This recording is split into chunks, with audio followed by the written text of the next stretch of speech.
আসসালামু আলাইকুম ফ্ৰেণ্ডছ, মুন্তাখাব হাদিছৰ নামাজৰ অন্য এটা ভিডিঅ'লৈ আপোনালোকক স্বাগতম জনালোঁ।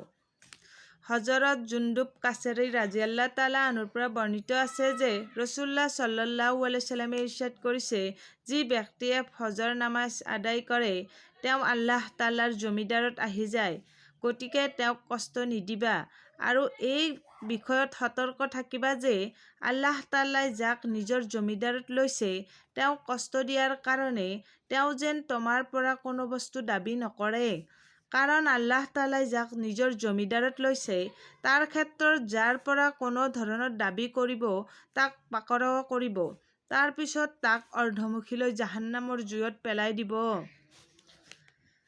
সুবহানাল্লাহ। হজৰত মুছলিম বিন হাছিছ তামানী ৰাজিয়াল্লাহ তাআলা আনহুৱে কৈছে, ৰাসূলুল্লাহ সাল্লাল্লাহু আলাইহি ওয়াসাল্লামে মোক চুপকৈ ক'লে, তুমি যেতিয়া মাগৰিবৰ নামাজৰ পৰা ফাৰিগ হৈ যোৱা তেতিয়া 7 বাৰকৈ এই দোৱা পঢ়িবা, আল্লাহুম্মা আজৰিনী মিনান নাৰ। এই দোৱা 7 বাৰ পঢ়িবলৈ কৈছে। ফ্ৰেণ্ডছ, চেষ্টা কৰিম ইনশাআল্লাহ পঢ়াৰ কাৰণে।